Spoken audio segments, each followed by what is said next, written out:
A Rádio Altominho e a Rádio Geis, em conjunto, entrevistam todos os candidatos à Câmara Municipal de Viana do Castelo nas eleições autárquicas do próximo dia 26 de setembro. Hoje entrevistamos o candidato do Bloco de Esquerda, Jorge Teixeira. Jorge Teixeira é então o candidato do Bloco de Esquerda à Câmara de Viana do Castelo nas eleições autárquicas do próximo dia 26 de setembro. Jorge Teixeira, de 56 anos, é licenciado em Arquitetura e mestre em Planeamento e Projeto do Ambiente Urbano. Exerceu funções de técnico superior na Câmara Municipal de Viana do Castelo e é também docente na Escola Superior de Tecnologia e Gestão do Instituto Politécnico de Viana do Castelo há mais de 20 anos. Desempenha funções políticas autárquicas na qualidade de membro eleito pelo Bloco de Esquerda na Assembleia Municipal de Viana do Castelo desde 2005, se bem que com uma interrupção no mandato 2013-2017. Nas eleições autárquicas de 2017 ganha pelo PS com 53,68% dos votos. O Bloco de Esquerda obteve 5,32%.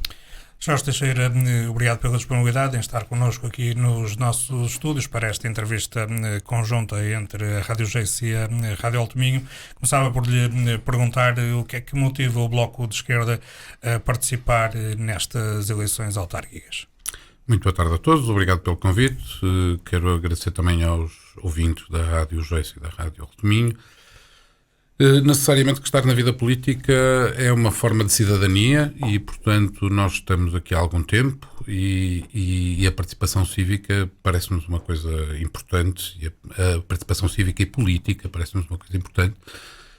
Queremos que neste tempo que participamos, digamos assim, na vida política local, fomos contribuindo de algum modo para aquilo que nos motiva a todos, que é o bem-estar de todos. Necessariamente com pouca voz ainda, mas estamos em crer que desta vez conseguiremos ter um pouco melhor, um resultado bastante mais interessante, porque de alguma maneira fomos sedimentando alguma confiança que os vienenses vão fazendo nas nossas propostas e naquilo pelo qual nos vamos batendo. E esse resultado um pouco melhor traduz-se em quê? É assim, as urnas estão vazias, como em todas as democracias plenas, digamos assim, e portanto é possível ganharmos a Câmara, não está fora de hipótese. É evidente que esse é um objetivo ambicioso, mas estamos em crer que estaremos em condições para eleger um ou mais vereadores desta feita para o município de Viana do Castelo, eventualmente fruto também de algumas circunstâncias que vão acontecendo, há uma mudança de ciclo, há mais candidatos, eu penso que as pessoas estão mais motivadas também e, portanto, tudo isso pode ajudar, digamos, na discussão daquilo que nós trazemos e, eventualmente, isso pode significar votos e pode significar que a gente tenha uma participação mais ativa, tendo em consideração que, mesmo com pouca participação, nós fomos fazendo trabalho ao longo destes 4 anos, e sei lá, se alguém quiser pesquisar isso, na Assembleia Municipal, mesmo só com um deputado, nós fomos responsáveis por 1/3 de todas as intervenções que se fizeram na Assembleia Municipal. Portanto, com mais representação, nós teremos mais capacidade de fazer passar aquilo que é o nosso programa, aquilo que são as nossas ideias para a cidade e aquilo que é, esperamos nós também, a ambição de todos os vienenses. Sendo eleito Presidente da Câmara de Viana do Castelo, com certeza que a política iria mudar. O que é que o Bloco de Esquerda se propõe a fazer? Nós temos que refletir primeiro numa coisa. A eleição para a Câmara Municipal é uma eleição muito particular. É particular, inclusivamente, no conjunto das eleições que se fazem em Portugal. Ou seja, nós elegemos necessariamente um Presidente de Câmara, mas elegemos todo um Executivo da Câmara. E é o povo que o elege, ou seja, e é o povo que faz a repartição dos mandatos e, portanto, é essa a Câmara, esse coletivo que vai ter que governar a cidade. Naturalmente que se podem organizar maiorias, etc. Mas é o povo que decide o elenco governativo e não o Presidente da Câmara, digamos assim. E, portanto, nós pertenceremos, mesmo que a gente eleja o Presidente de Câmara, nós vamos pertencer a esse elenco governativo e, com certeza, não estamos à espera disso, sermos os únicos, termos os 9 vereadores. Naturalmente, isso nem faria muito sentido. Mas, podendo nós participar, digamos, neste elenco governativo e com a força que nos derem, naturalmente, nós pugnaremos por um conjunto de perspectivas que trazemos, que não sendo inteiramente novas, porque as vimos a discutir há muito tempo e as vimos a propor, inclusivamente há muito tempo, são perspectivas que nunca foram adotadas pela cidade e que achamos que é urgente que a cidade as adote. Podíamos falar da cultura, da habitação, dos transportes, do centro histórico, podemos falar até inclusivamente das questões da transparência, por exemplo, que são coisas muito relevantes e pelas quais nos temos batido há muito tempo e que naturalmente alteraríamos profundamente neste estado de coisas em que vimos estando, digamos, nestes últimos anos. Exato, mas sendo eleito mesmo Presidente de Câmara, qual é que seria a primeira medida a adotar? Ora bom, a primeira medida, não creio que haja assim uma medida emblemática que seja a primeira medida, mas se quisermos como primeira medida, e eu acho que é preciso fazer uma revolução naquilo que são os aspectos da transparência governativa. E que são a que menos custa, digamos assim, não tem nenhum custo financeiro, é preciso pôr o site da Câmara a funcionar, é preciso que as reuniões de Câmara e de Assembleia sejam públicas e sejam publicadas, é preciso que os cidadãos tenham acesso a todos esses modos de participação, é preciso que os tempos do público passem para antes da ordem do dia, para que a própria Câmara e a Assembleia possa responder com dignamente aos cidadãos, é preciso que os concursos públicos que se têm pautado quase sempre por ajustes diretos passem a ser escrutináveis e, portanto, passem a ser concursos públicos propriamente dito, na aquisição de serviços, de bens, etc. Que haja discussão sobre as transformações urbanas que se vão desencadeando com os interessados nessas alterações, ou seja, não faz sentido a gente renovar uma rua sem previamente discutir com as pessoas que lá residem o projeto que temos para essa rua e, portanto, esse clima de transparência é absolutamente fundamental. E é fundamental também porque esse clima de transparência acabará com uma lógica clientelar que está mais ou menos instalada. Ou seja, nós hoje não sabemos muito bem, sabemos que por exemplo, para as juntas de freguesia, que competências transferimos, não sabemos muito bem qual é a equação que se faz para se transferir esse dinheiro. E, portanto, temos as juntas de freguesia, sobretudo as independentes, muito reféns, digamos, dessa circunstância. O mesmo acontece com os clubes, o desporto, a cultura. Há uma teia que dá jeito, digamos assim, a quem está no governo, de facto, e que de alguma maneira cria este manto clientelar, de alguma forma, porque toda a gente está um pouco dependente em terras pequenas como Viana do Castelo. Viana do Castelo não é uma grande cidade.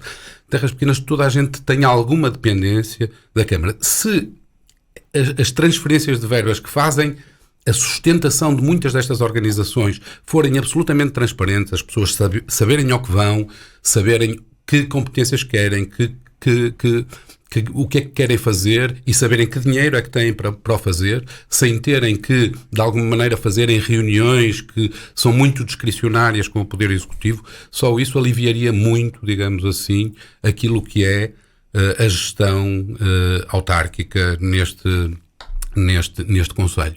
E, portanto, eu diria que esta era uma resolução que era preciso fazer e pode-se fazer imediatamente e sem grandes custos e pode-se fazer logo como primeira ação, digamos assim. Muitas outras haverá que demoram a implementar: a questão dos transportes, a questão da habitação, a questão do centro histórico, ou da habitação no centro histórico, a questão da mobilidade no centro histórico. Todas essas coisas demoram tempo a implementar porque exigem medidas pesadas e medidas estendidas no tempo. Esta não, é uma medida relativamente simples e é uma medida que se pode implementar nos primeiros meses de trabalho autárquico. Há pouco o Jorge falou no desporto, na cultura. Viana do Castelo, curiosamente, é candidata à Cidade Europeia do Desporto e também Capital Europeia da Cultura. Sendo que Viana do Castelo parte para estas candidaturas de uma forma já positiva ou derrotada, terá Viana do Castelo capacidade para organizar dois eventos desta dimensão? Eu creio que Viana do Castelo, não o município, não digamos as entidades administrativas, mas Viana do Castelo tem, no contexto daquilo que são as suas empresas, digamos assim, entidades, temos no contexto do Alto Minho o segundo melhor rácio em empresas de desporto e cultura. Entidades de desporto e cultura. Curiosamente, somos praticamente o pior do ponto de vista do financiamento do desporto e da cultura, no contexto do Alto Minho. E, portanto, Viana do Castelo tem infraestruturas, tem gente, tem capacidade instalada para organizar eventos dessa natureza. Creio que é preciso dar uma volta substancial, digamos assim, àquilo que é o empenho da própria autarquia no apoio aos clubes e no apoio a essas entidades para que um projeto desta natureza possa avançar. Jorge Teixeira, vamos na linha do que nos falou sobre os pontos do programa do Bloco de Esquerda para o próximo mandato autárquico. Vamos aqui particularizar algumas coisas, desde logo uma que tem criado muita celeuma, alguma controvérsia junto das populações e também de alguns políticos, é a criação da empresa Águas do Alto Minho, que desde a sua criação tem de facto sido um polo de alguma discórdia e contestação. Como é que o candidato do Bloco de Esquerda olha para este problema da criação desta empresa Águas do Alto Minho? Eu, antes de mais, relativamente a isso, gostava de desfazer algum equívoco, porque tenho visto noticiado, sobretudo por alguns candidatos, alguma falácia sobre este assunto. Este não é um assunto da Câmara Municipal, embora seja proposta da Câmara Municipal, mas este foi um assunto da competência estrita da Assembleia Municipal. E na Assembleia Municipal houve apenas 2 agrupamentos políticos que se manifestaram contra esta adesão. Um deles foi o Bloco de Esquerda e o outro foi a CDU. À parte de uma abstenção de um deputado não eleito, todos os outros votaram favoravelmente, incluindo o grupo do PSD. Os presidentes dos independentes, toda a gente votou favoravelmente isto. Há 3 abstenções por questões menores de 3 deputados do PSD. De resto, toda a gente votou favoravelmente. E, portanto, nós opusemos-nos desde a primeira hora a esta solução. Direi que esta questão da atrapalhada com a faturação, com as contagens, etc., era uma coisa que eu não antevia no momento em que votei contra. Os meus motivos para votar em contra eram outros. Aliás, porque a promessa era que, em primeiro lugar, acreditaríamos que a empresa funcionaria normalmente e não pior do que os serviços municipalizados. E, em segundo lugar, porque também não acreditávamos que iria haver, de facto, um aumento de preço, sobretudo em alguns escalões. Mas aquilo que nos motivava fortemente a contrariar este processo eram 2 ou 3 coisas. Uma delas é que estávamos a entregar um património que era da Câmara Municipal, que era dos serviços municipalizados, a uma empresa que nada percebia do assunto. Se havia alguém que percebia de distribuição de águas em baixa e de recolha de efluentes, eram os serviços municipalizados. As águas do Alto Minho percebem, ou digamos, têm alguma atividade já há longos anos na distribuição de água em alta, que é uma matéria completamente diferente, portanto, em que os clientes são menos, em que as perdas são menores, etc. E, portanto, percebíamos mal como é que embarcávamos numa aventura dando 51%, e não era dar a maioria do capital, digamos, era dar a maioria do capital, não a posição maioritária, digamos assim, e dar a maioria do capital significa transferir, digamos, as decisões para uma empresa exterior à Câmara, é uma empresa pública, é certo, mas uma empresa exterior à Câmara, decisões que são tão importantes para a cidade. Nós há muitos anos que andamos nestas lides políticas e tínhamos formulado questões relativamente à questão das águas, por exemplo, que agora nunca mais serão possíveis. Ou seja, este escrutínio popular sobre a forma como se distribui a água e como se vende a água às pessoas, sei lá, para vos dar um exemplo, 5 metros cúbicos, que é o primeiro escalão, para uma família de uma única pessoa ou para uma família de 5 pessoas, são coisas muito diferentes. Ou seja, essa família de 5 pessoas tem direito apenas a 1 metro cúbico por pessoa, ao mesmo preço que a outra pessoa tem 5 metros cúbicos. Portanto, nós podíamos migrar para um sistema que houvesse uma captação associada, digamos, ao preço da água.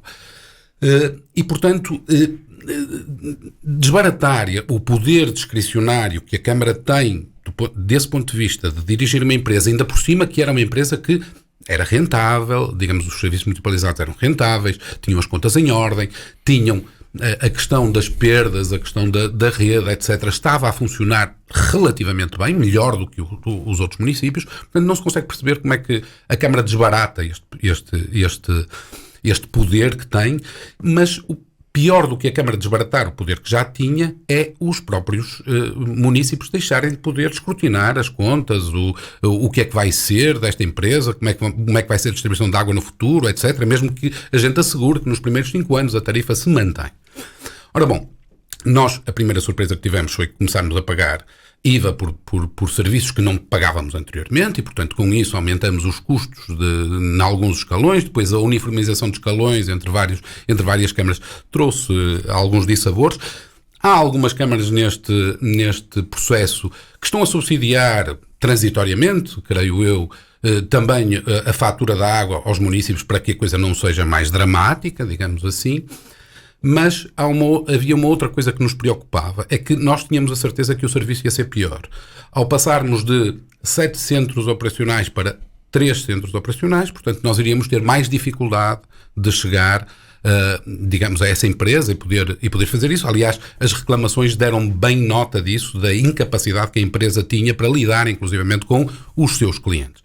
E depois, há uma outra coisa que nos preocupava muitíssimo, é que todos se lembram, num governo de má memória de há uns anos atrás, a empresa Águas de Portugal esteve na iminência de ser privatizada. E, portanto, nada impede no futuro de um governo, até porque a empresa é do governo, e, portanto, de um governo pôr a privatização das Águas de Portugal em cima da mesa.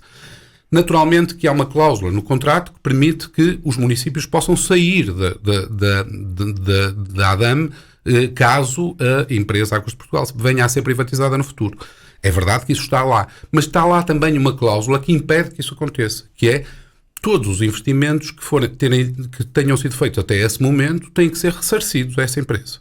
Muitos desses investimentos, inclusive, são feitos até com fundos comunitários. E, portanto, como a maior parte dos investimentos vão ser feitos nos primeiros 5 anos da vigência dessa empresa, isto significa que daqui a 5 anos, quando se aumentar o tarifário brutalmente, como eu creio que vai acontecer, provavelmente nós não teremos nunca mais capacidade para sair, porque teremos uma fatura imensa para sair de uma empresa dessas.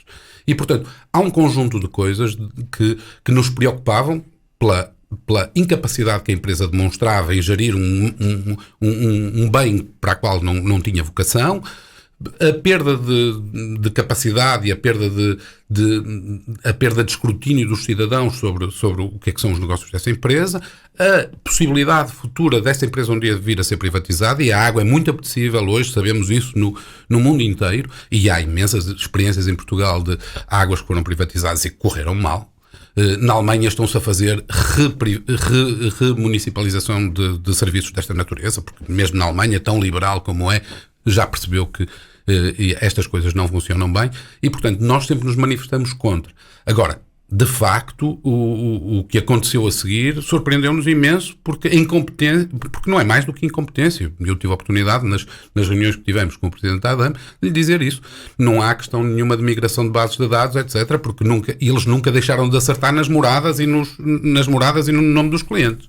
Isso é que podia ser um problema de base de dados. Havia um problema de contagens, de incapacidade e de incompetência mesmo perante uma circunstância. E lá foram ajustando as coisas. Hoje as coisas estão um bocadinho mais pacificadas desse ponto de vista, mas esse problema existe na mesma.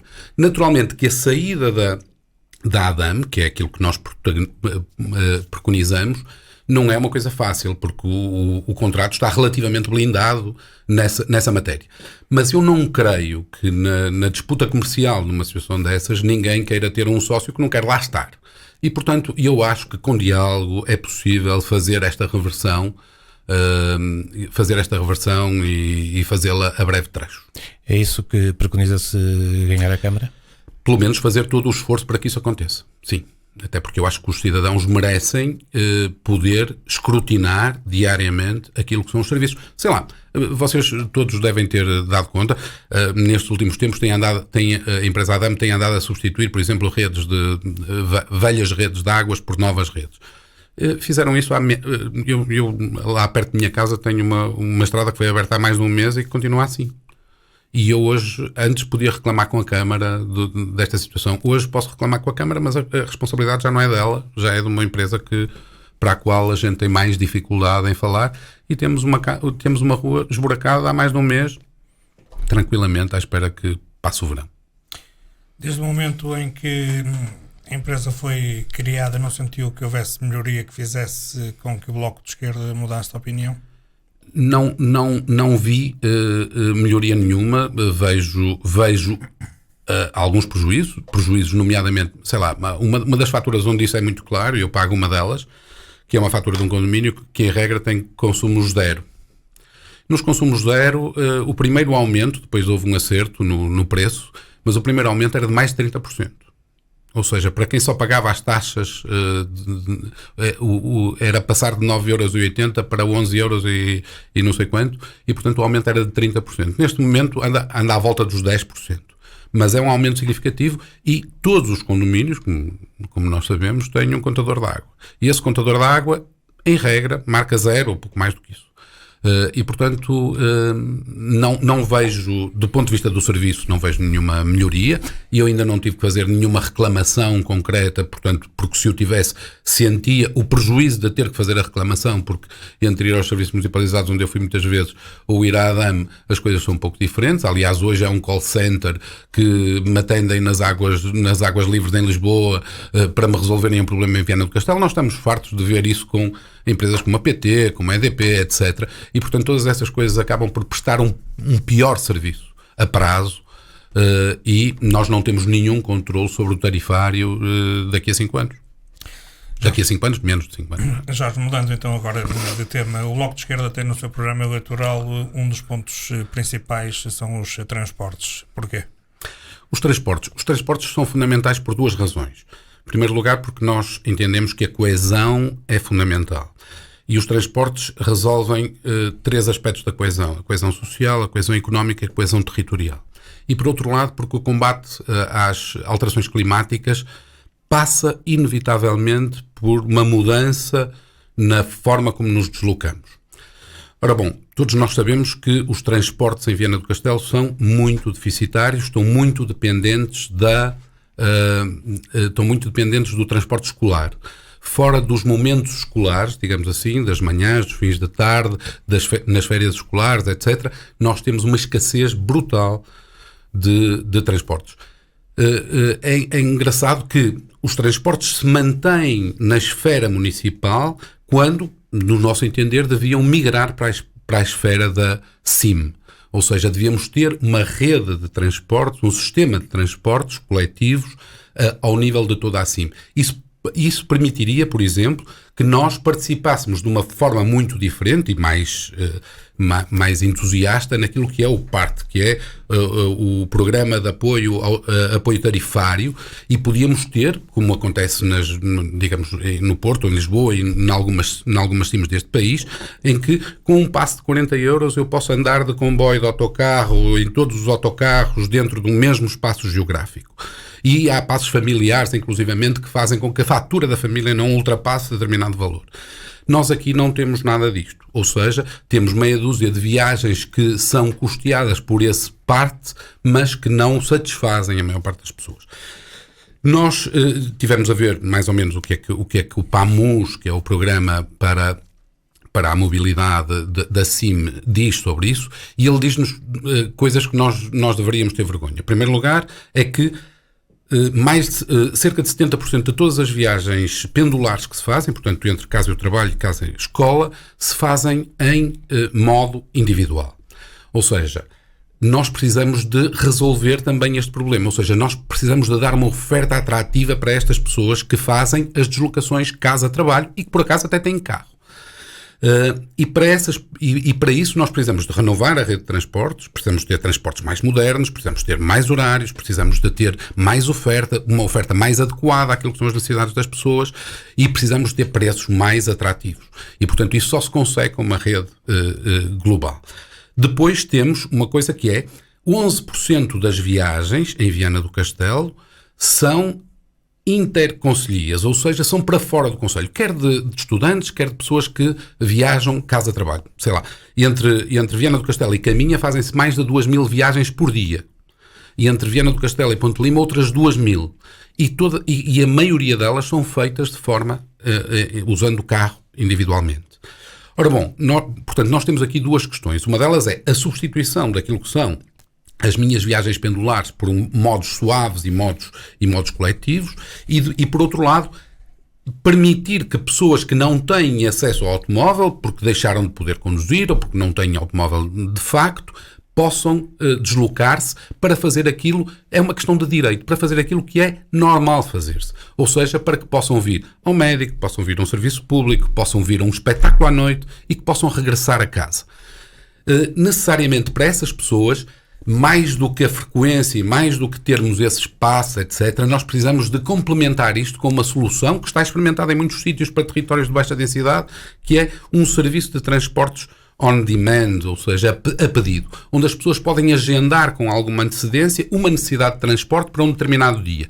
E, digamos, a entidade de transportes vai fornecer um transporte para aquela pessoa, para aquele conjunto de pessoas, naquele trajeto, naquele dia, e adequado, digamos, à dimensão. Não vamos com um autocarro de 50 lugares para levar 3 pessoas a Portela de Sousã. Eventualmente, no limite, podemos alugar um táxi para o fazer. E, portanto, nós precisamos de migrar de um sistema de concessão, que é o que temos hoje. As concessões permitem que, não havendo procura, podem ser eliminadas alguns horários, por força de não haver procura, para migrar para uma solução que naturalmente é mais cara ao município, mas que é mais eficaz, que é uma solução de aquisição de serviços. Ou seja, podem ser serviços municipais ou intermunicipais, ou podem ser serviços contratados a empresas, mas para constituírem um serviço. E, portanto, resolvendo o problema da mobilidade, a mobilidade casa-trabalho, sobretudo essa, mas também a mobilidade daqueles que não têm mobilidade, daqueles que estão excluídos da participação cívica e que para nós são tão importantes quanto os outros. E, portanto, a questão dos transportes é muito importante. Dentro do centro histórico nós temos que fazer uma outra coisa, que é a ideia dos pequenos buses elétricos é interessante, mas nós temos que criar um sistema de mobilidade dentro do centro histórico muito mais apostado nos sistemas suaves de transporte, portanto na bicicleta, andar a pé, andar nesses pequenos autocarros. Se calhar temos que multiplicar por 10 esses autocarros, se calhar temos que criar parques dissuasores à volta da cidade para que esses autocarros sejam de facto, ou os modos mais suaves, sejam de facto uma utilidade, digamos assim, nas deslocações entre esses parques periféricos e o centro da cidade. E que as pessoas possam ter a todas as horas, e provavelmente até podem ser gratuitos ou podem ser até arrumados, digamos, na tarifa do estacionamento, etc. E, portanto, precisamos de fazer isso também, e o centro histórico implica um sistema de mobilidade por si só, digamos assim. Há uma questão que é a mobilidade em toda a região e a mobilidade no concelho, mas há uma mobilidade que temos que trazer para o centro histórico, e nós temos dito que queremos no centro histórico mais gente e menos carros. E, portanto, é um pouco por aí. Estamos quase no final desta entrevista, Jorge Teixeira, mas aflorou aí no início, assim, ao de leve, uma questão muito interessante que está no seu programa, que tem a ver com a representação democrática e o exercício do poder. Porquê é que chamou isso ao programa do Bloco de Esquerda? Porque nos batemos há muito tempo por isto. Porque, sei lá, eu vou-vos dar um exemplo que nós, à força de tanto batermos nesta questão, acabou por, de alguma maneira, funcionar. Nós éramos confrontados em cada reunião da Assembleia Municipal com apoios à fixação de empresas. Nunca se exigia contrapartidas às empresas. Ou seja, mostrava-se uma espécie de portfólio da empresa, um conjunto de vontades, vamos criar não sei quantos postos de trabalho, vamos fazer não sei quanto investimento, mas nunca se verificava isto. Nunca se ia verificar a posteriori se isto acontecia ou não. Eu até acredito que na maior parte dos casos isto acontecia. Mas nós sempre pugnamos para que houvesse um regulamento transparente, que dissesse exatamente ao que vinha.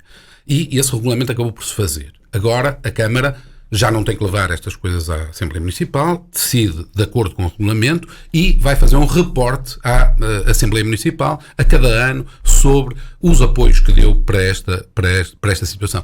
E isso, digamos, foi a nossa pequeníssima vitória. Penso que está muito aquém daquilo que nós gostaríamos, porque achamos que era preciso ir mais longe, que os apoios às empresas tinham que ter como contrapartida as questões de investigação e desenvolvimento que estão sediadas no Politécnico de Viana do Castelo. Nós temos empresas de ponta que não têm nenhuma relação com a investigação e desenvolvimento feita em Viana.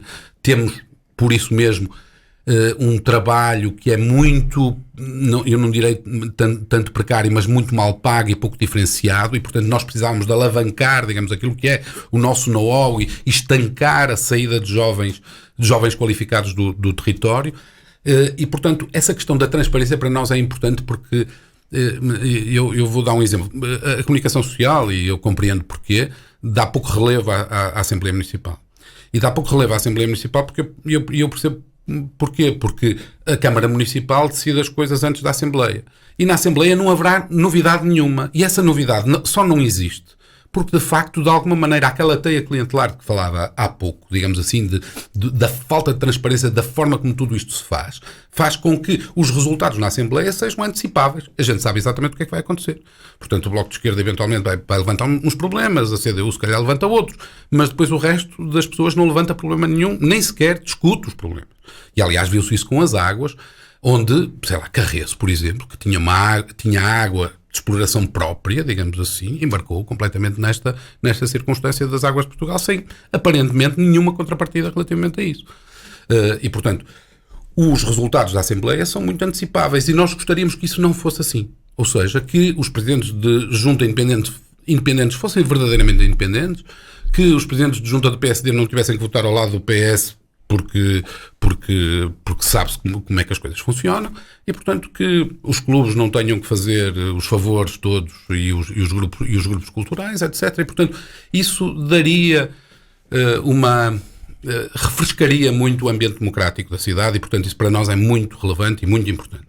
No final desta entrevista, Jorge Teixeira, 1 minuto para uma mensagem final do cabeça de lista do Bloco de Esquerda.